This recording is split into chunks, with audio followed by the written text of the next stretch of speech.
मैं सब प्रारंभ में सभी नौजवानों से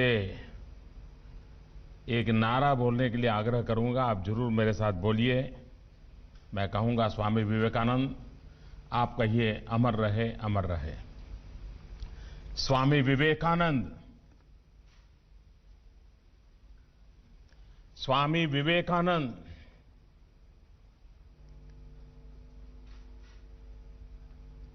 देश के शिक्षा मंत्री डॉक्टर रमेश पोखरियाल निशंक जी, जेएनयू के vice chancellor professor Jagdish Kumar ji, pro vice chancellor professor RP Singh जी,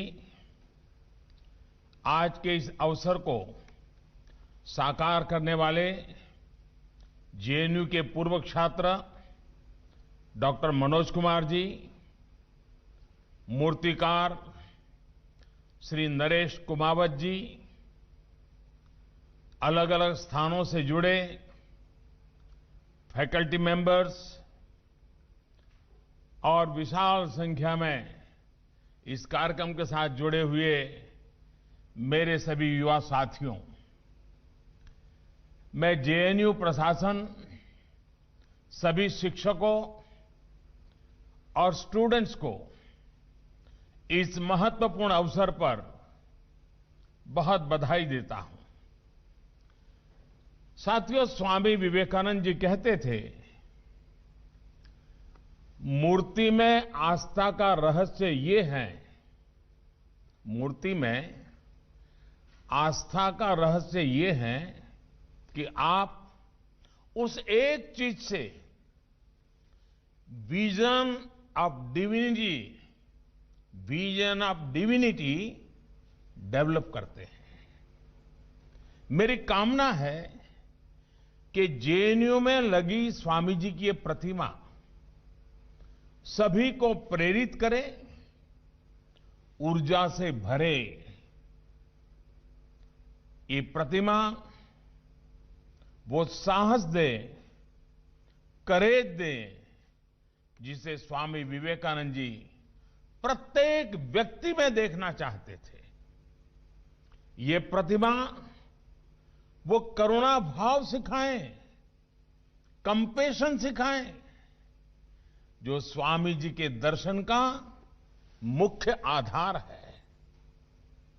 ये प्रतिमा हमें राष्ट्र के प्रति अगाध समर्पण सिखाएं, प्रेम सिखाएं, intense love for our country, जो स्वामी जी के जीवन का सर्वोच्च संदेश है।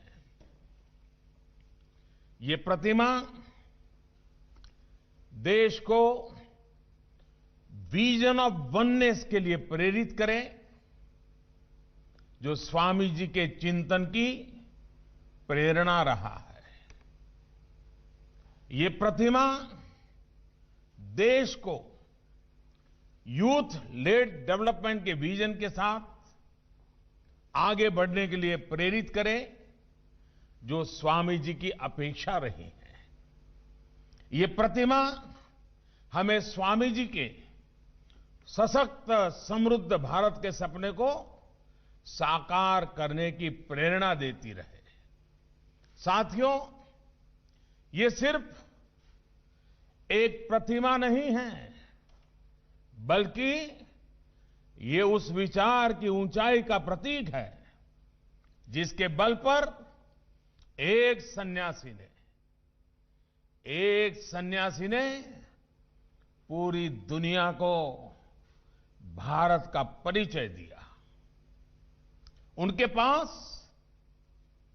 वेदांत का अगाध ज्ञान था, उनके पास एक विजन था। वो जानते थे कि भारत दुनिया को क्या दे सकता है। वो भारत के विश्व बंधुत्व के संदेश को लेकर दुनिया में गए। भारत के सांस्कृतिक वैभव को, विचारों को, परंपराओं को उन्होंने दुनिया के सामने रखा, गौरवपूर्ण तरीके से रखा। आप सोच सकते हैं, जब चारों तरफ निराशा थी, हताशा थी, गुलामी के बोझ में दबे हुए थे हम लोग, तब स्वामी जी ने अमेरिका की मिशिगन यूनिवर्सिटी में कहा था, और ये पिछली शताब्दी के प्रारंभ में कहा था। उन्होंने क्या कहा था? मिशिगन यूनिवर्सिटी में भारत का एक सन्यासी घोषणा भी करता है, दर्शन भी दिखाता है। वो कहते हैं, यह शताब्दी आपकी है। यानी पिछली शताब्दी के प्रारंभ में उनके शब्द हैं, ये शताब्दी आपकी है, लेकिन 21वीं शताब्दी निश्चित ही भारत की होगी। पिछली शताब्दी में उनके शब्द सही निकले हैं, इस शताब्दी में उनके शब्दों को सही करना ये हम सबका दायित्व है। भारतीयों के उसी आत्मविश्वास, उसी जज्बे को ये प्रतिमा समेटे हुए है।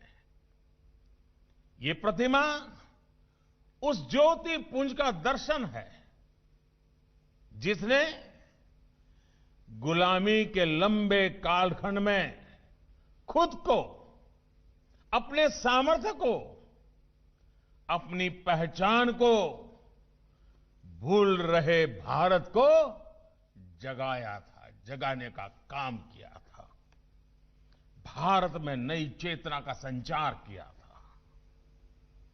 साथियों, आज देश आत्मनिर्भर भारत के लक्ष्य और संकल्प के साथ आगे बढ़ रहा है।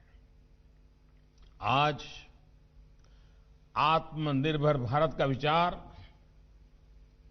130 करोड़ से अधिक भारतीयों के कलेक्टिव कॉन्शियसनेस का, हमारी एस्पिरेशंस का हिस्सा बन चुका है। जब हम आत्मनिर्भर भारत की बात करते हैं तो लक्ष्य सिर्फ फिजिकल या मटेरियल सेल्फ रिलायंस तक ही सीमित नहीं है। आत्मनिर्भरता का अर्थ भी व्यापक है, दायरा भी व्यापक है, उसमें गहराई भी है, उसमें ऊंचाई भी है। आत्मनिर्भर राष्ट्र तभी बनता है जब संसाधनों के साथ साथ सोच और संस्कारों में भी वो आत्मनिर्भर बने। विदेश में एक बार किसी ने स्वामी जी से पूछा था कि आप ऐसा पहनावा क्यों नहीं पहनते जिससे आप जेंटलमैन लगे। इस पर स्वामी जी ने जो जवाब दिया वो भारत के आत्मविश्वास, भारत के मूल्यों की गहराई को दिखाता है। बड़ी विनम्रता के साथ उन सज्जन को स्वामी जी ने जवाब दिया कि आपके कल्चर में एक टेलर जेंटलमैन बनाता है, लेकिन हमारे कल्चर में कैरेक्टर तय करता है कि कौन जेंटलमैन है।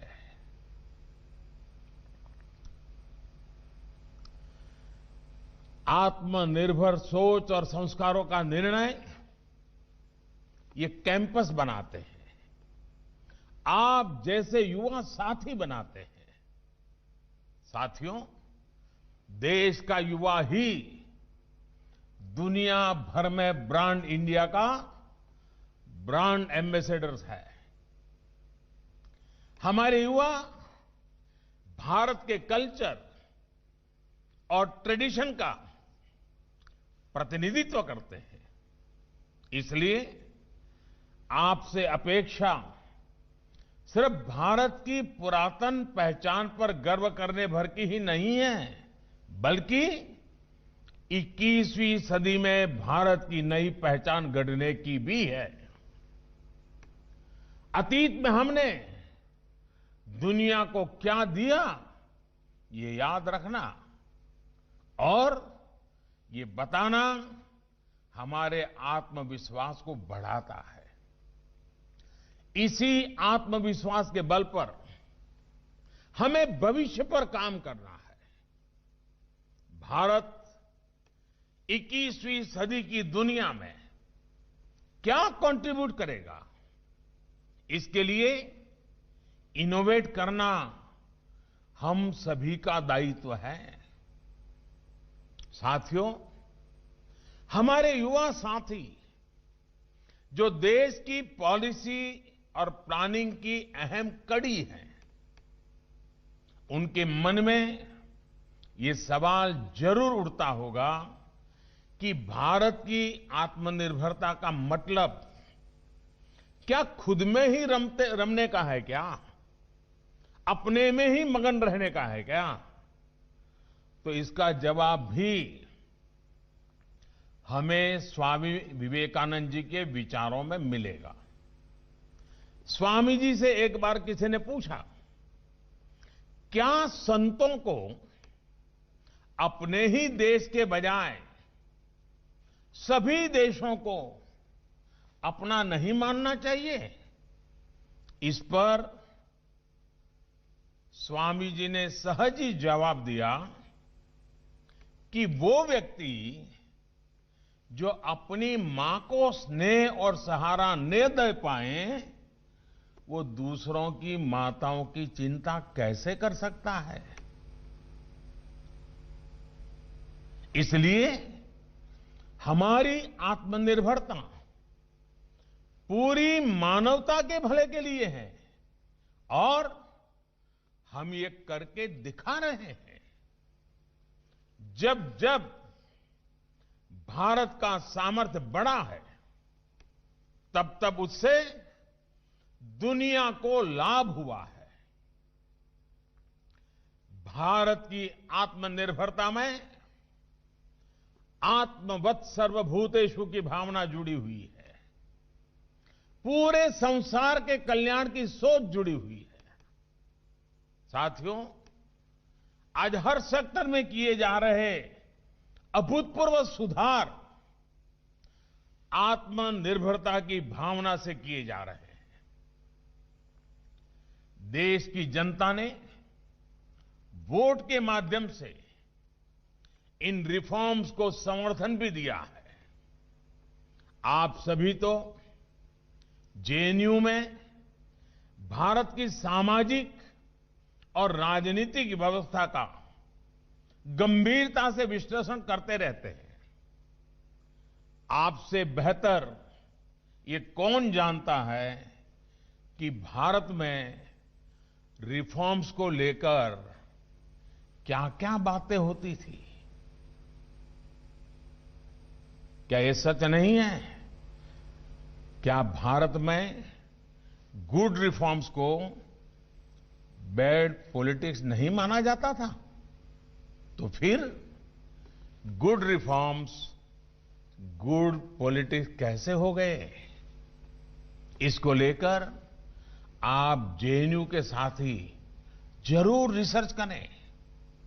लेकिन अनुभव के आधार पर मैं एक पहलू आपके सामने जरूर रखूंगा।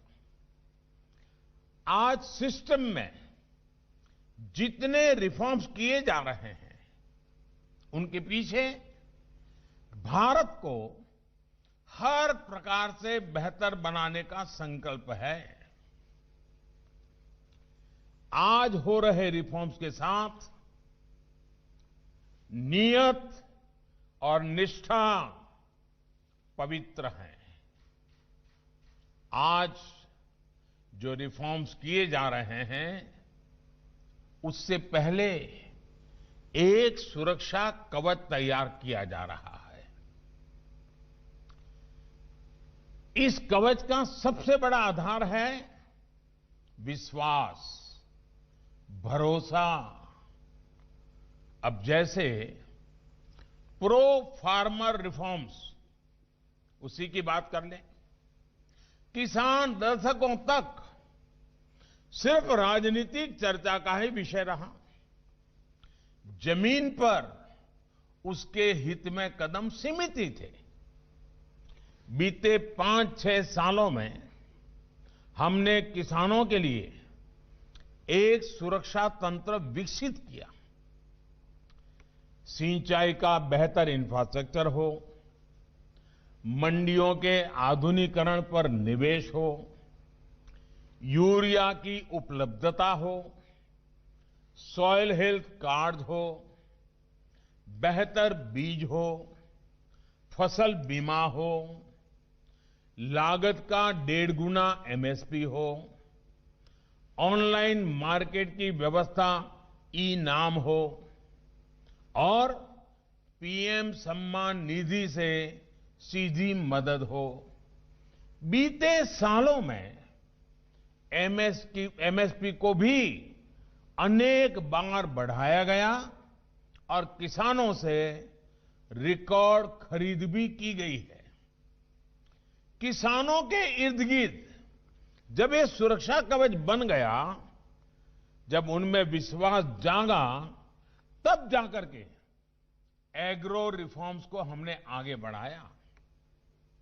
पहले किसानों की अपेक्षाओं पर काम किया गया और अब किसानों की आकांक्षाओं की पूर्ति के लिए काम किया जा रहा है।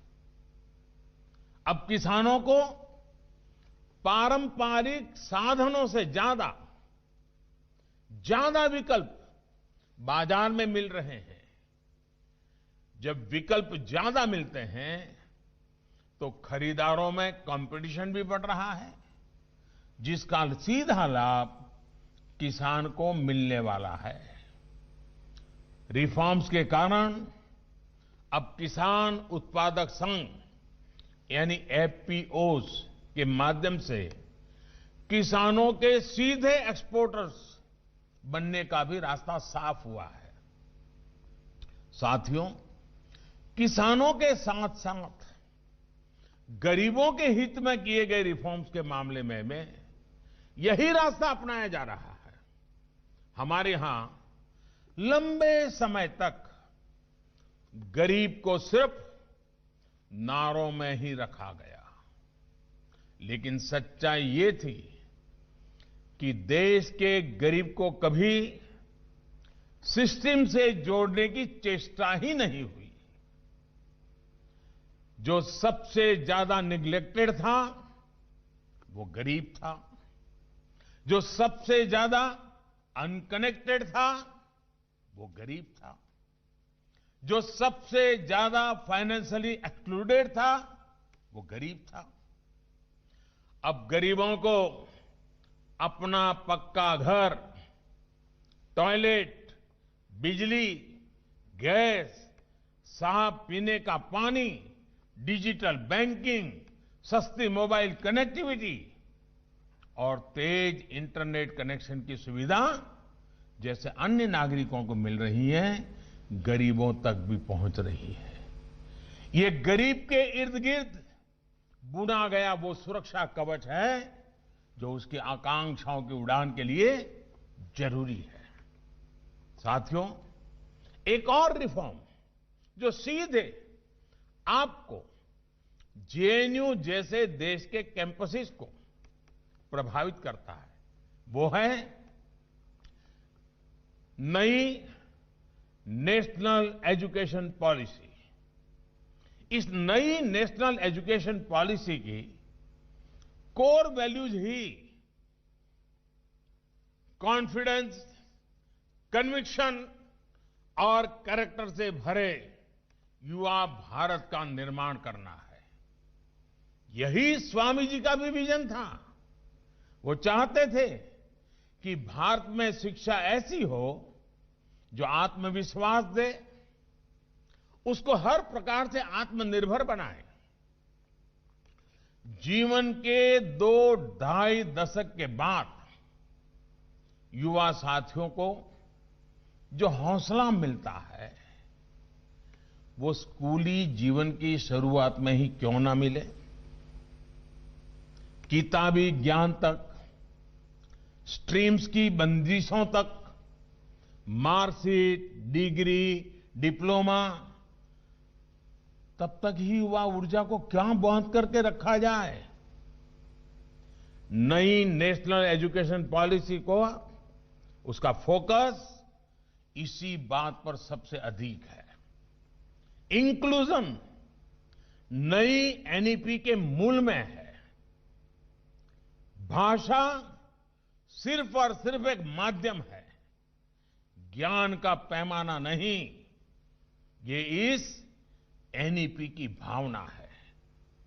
गरीब से गरीब को, देश की बेटियों को उनकी जरूरत, उनकी सुविधा के अनुसार बेहतर शिक्षा प्राप्त करने का अधिकार मिले, ये इसमें सुनिश्चित किया गया है।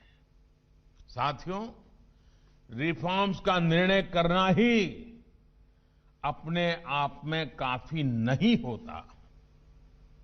उनको जिस प्रकार से हम अपने जीवन में उतारते हैं, ये सबसे अहम होता है। नई नेशनल एजुकेशन पॉलिसी में, उससे हमारी शिक्षा व्यवस्था में सार्थक बदलाव भी तभी तेजी से आएगा जब हम, आप सभी साथी ईमानदारी से प्रयास करेंगे। विशेष तौर पर हमारे शिक्षक वर्ग, बुद्धिजीवी वर्ग पर इसका सबसे ज्यादा दायित्व है। वैसे साथियों, जेएनयू के इस कैंपस में एक बेहद लोकप्रिय जगह है। कौन सी जगह है वो? साबरमती ढाबा, है ना? और वहां पर कितनों का खाता चल रहा है? मैंने सुना है कि आप लोग क्लास के बाद इस ढाबे पर जाते हैं और चाय पराठे के साथ डिबेट करते हैं, आइडियाज एक्सचेंज करते हैं। और वैसे भी पेट भरा हो तो डिबेट में भी जरा मजा आता है। आज तक आपके आइडियाज की, डिबेट की, डिस्कशन की जो भूख साबरमती ढाबे में मिटती थी, अब आपके लिए स्वामी जी की इस प्रतिमा की छत्र छाया में एक और जगह मिल गई है। साथियों, किसी एक बात जिसने हमारे देश की लोकतांत्रिक व्यवस्था को बहुत बड़ा नुकसान पहुंचाया है, वो है राष्ट्रहित से ज्यादा प्राथमिकता अपनी विचारधारा को देना। क्योंकि मेरी विचारधारा ये कहती है, इसलिए देश हित के मामलों में भी मैं इसी सांचे में सोचूंगा, इसी दायरे में काम करूंगा। ये रास्ता सही नहीं है दोस्तों, ये गलत है। आज हर कोई अपनी विचारधारा पर गर्व करता है, ये स्वाभाविक भी है। लेकिन फिर भी हमारी विचारधारा राष्ट्रहित के विषयों में राष्ट्र के साथ नजर आनी चाहिए, राष्ट्र के खिलाफ कतई नहीं। आप देश के इतिहास में देखिए, जब जब देश के सामने कोई कठिन समस्या आई है, हर विचारधारा के लोग राष्ट्रहित में एक साथ आए हैं। आजादी की लड़ाई में महात्मा गांधी के नेतृत्व में हर विचारधारा के लोग एक साथ आए थे। उन्होंने देश के लिए एक साथ संघर्ष किया था। ऐसा नहीं था कि बापू के नेतृत्व में किसी व्यक्ति को अपनी विचारधारा छोड़नी पड़ी हो। उस समय परिस्थिति ऐसी थी तो हर किसी ने देश के लिए एक कॉमन कॉज को प्राथमिकता दी। आप इमरजेंसी को याद करिए, इमरजेंसी के दौरान भी देश ने यही एकजुटता देखी थी। और मुझे तो उस आंदोलन का हिस्सा बनने का सौभाग्य मिला था। मैंने सारी चीजों को खुद देखा था, अनुभव किया था, मैं प्रत्यक्ष गवाह हूं। इमरजेंसी के खिलाफ उस आंदोलन में कांग्रेस के पूर्व नेता और कार्यकर्ता भी थे, आरएसएस के स्वयंसेवक और जनसंघ के लोग भी थे, समाजवादी लोग भी थे, कम्युनिस्ट भी थे, जेएनयू से जुड़े कितने ही लोग थे जिन्होंने एक साथ आकर इमरजेंसी के खिलाफ संघर्ष किया था।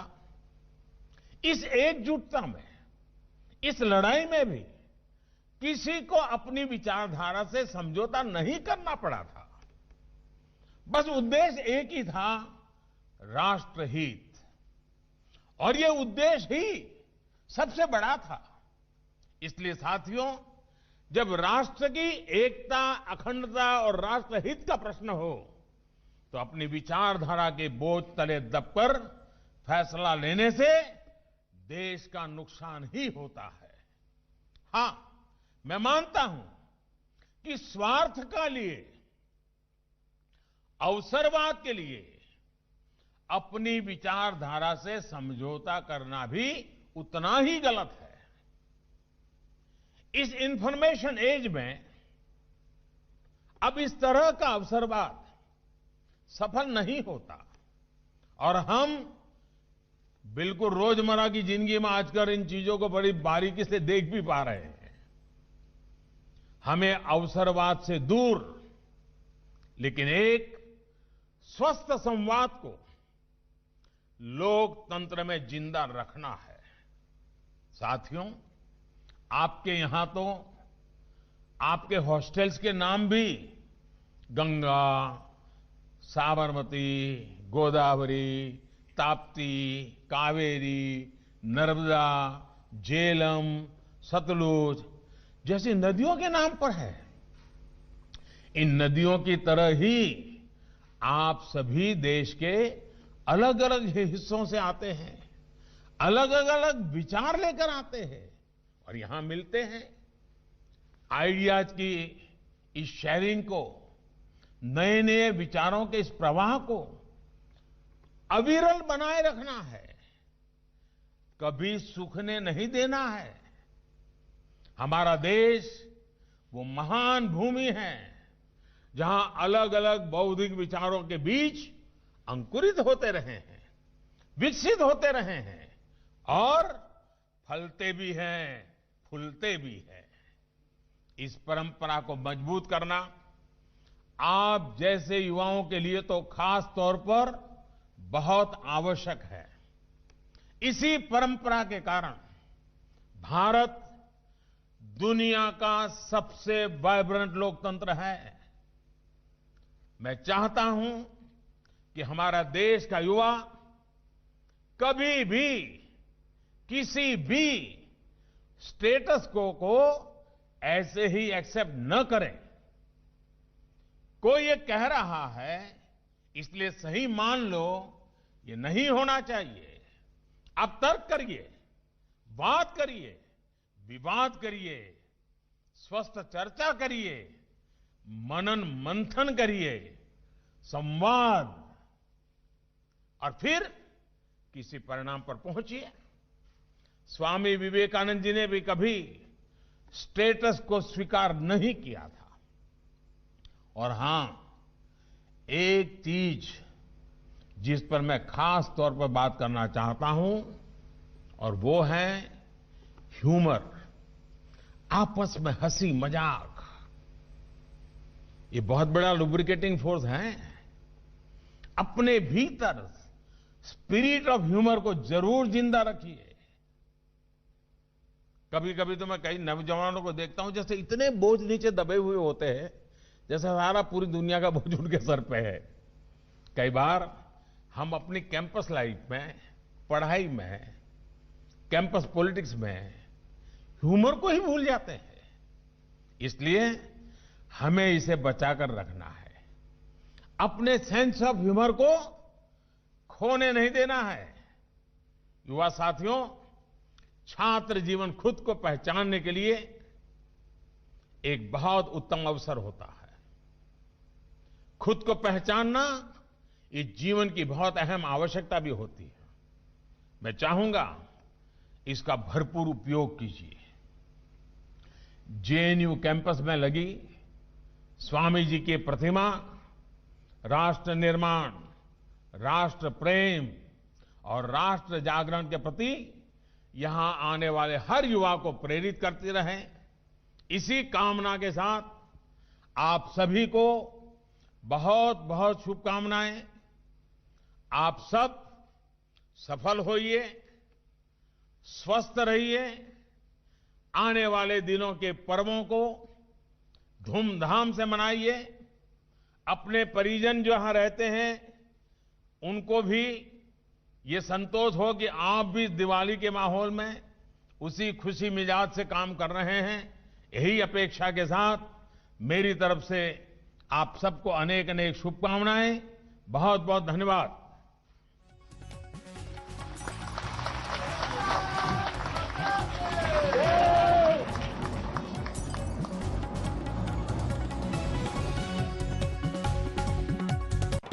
जेएनयू परिसर में प्रधानमंत्री नरेंद्र मोदी ने युवाओं के नाम संदेश दिया और साथ ही साथ अनावरण किया स्वामी विवेकानंद की प्रतिमा का और कहा कि स्वामी विवेकानंद की प्रतिमा आपको प्रेरित करती रहेगी।